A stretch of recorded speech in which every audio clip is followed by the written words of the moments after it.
Di sebuah kompleks elit yang sejuk dan hijau, di sudut perbukitan yang jarang dilewati orang luar, hiduplah seorang kakek tua bernama Pak Kemet. Usianya sudah menginjak 80 tahun, namun wajahnya masih menyimpan pesona lelaki desa yang terawat. Rambut putih bersih, tubuh ringkih tapi tegap, dan sorot mata yang lembut, namun mengandung daya pikat misterius. Ia bukan orang kaya, tidak pula berpendidikan tinggi. Tapi entah mengapa, nasib selalu membawa langkahnya ke tempat yang penuh kejutan. Di rumah mewah paling besar di komplek itu, tinggallah seorang wanita janda bernama Pujianti. Usianya baru 40 tahun, tapi nasib membuatnya harus lumpuh dari pinggang ke bawah. Akibat kecelakaan pesawat pribadi 3 tahun silam, ia ditinggal mati oleh suaminya yang pengusaha tambang. Dan sejak saat itu, Pujianti hidup menyendiri. Hartanya melimpah, namun hatinya kosong. Semua yang datang mengurusnya selalu pergi karena tak tahan dengan sifatnya yang keras. Sampai akhirnya datanglah Pak Kemet. Awalnya Pak Kemet hanya menawarkan jasa bersih-bersih taman. Tapi saat pertama kali melihat Pujianti, duduk di kursi rodanya mengenakan kimono satin tipis warna putih, kakek tua itu mendadak gugup. Dan anehnya, Pujianti pun tersenyum manja. Sesuatu yang sudah lama tak dilakukan kepada siapapun.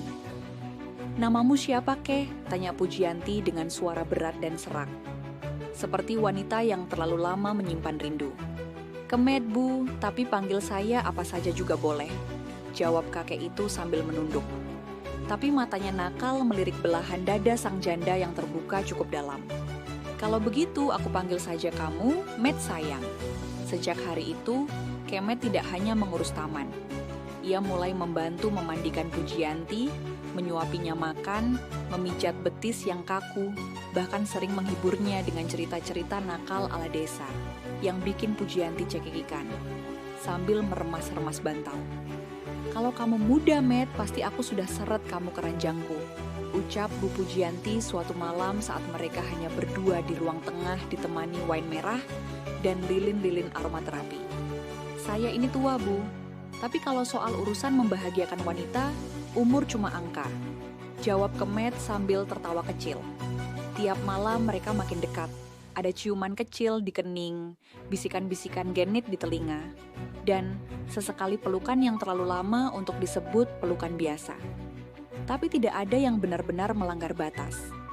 Semuanya seperti permainan rahasia antara dua jiwa kesepian. Hingga akhirnya pada bulan ketiga, Bu Pujianti memanggil notaris ke rumah. Ia memutuskan menggaji Kemet sebesar 300 juta per bulan. Alasannya, dia satu-satunya laki-laki yang tidak melihat tubuh lumpuhku sebagai beban. Dia mencintaiku dengan matanya, dengan tangannya, dengan waktunya, dan dia selalu mengajakku tertawa, ujar Bu Pujianti, dengan air mata mengalir saat diwawancarai oleh Pak Aji Sutisna. Ketua RT yang terkenal dengan gaya kocaknya, Pak Aji sempat terperangah. Ia melihat Kemet sebagai pria tua yang bersahaja, tak lebih dari pengurus taman biasa. "Pak Kemet ini serius? 300 juta sebulan. Anda disuruh apaan aja, Pak?" tanya Pak Aji sambil cengar-cengir. Menahan tawa, Kemet hanya tersenyum simpul. "Saya disuruh jadi pendengar, penghibur, dan sedikit ya. Jadi pemijit batin, Pak RT. Pemijit batin." Aji terkekeh. Ya, ini baru namanya kakek rasa boyband. Seluruh warga komplek pun mulai membicarakan kisah cinta nyata itu. Tapi siapa yang bisa melawan takdir? Kemet yang tua, nyentrik, dan kadang centil ternyata mampu menaklukkan hati seorang janda kaya raya yang cantik dan kesepian. Setiap malam, rumah Pujianti penuh dengan tawa, aroma kayu manis, dan bisikan-bisikan lembut yang menghidupkan kembali harapan hidupnya. Namun bukan berarti tanpa tantangan, ada saja cucu dari adik Bu Pujianti yang mencoba menggagalkan hubungan itu. Merasa bahwa warisan bisa lari ke tangan kakek tua itu, tapi Bu Pujianti tetap pada pendiriannya. Ia bahkan menuliskan nama Kemet dalam surat wasiat sebagai penjaga hati dan tubuhku yang paling tulus. Pada suatu malam, saat bulan menggantung terang, Bu Pujianti memeluk Kemet dari belakang di balkon rumah. "Kalau suatu hari aku meninggal duluan, kamu jangan sedih ya. Kalau ibu meninggal, saya bakal ikut. Soalnya saya udah nggak bisa hidup tanpa nyuapin ibu bubur kacang hijau tiap sore. Aduh, kamu tuh ya selalu bisa bikin aku meleleh padahal kamu udah keriput semua.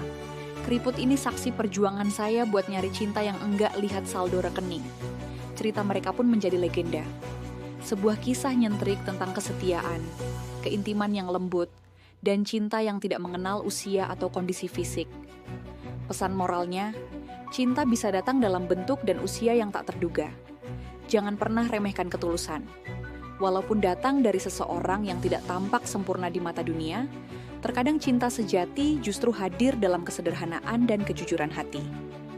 Dan untuk Anda semua yang menonton cerita ini, saya doakan semoga Anda cepat kaya raya, hidup bahagia, dan terbebas dari masalah hutang selama-lamanya. Jangan lupa like, subscribe, dan nyalakan loncengnya. Semoga keberuntungan selalu menyertai Anda.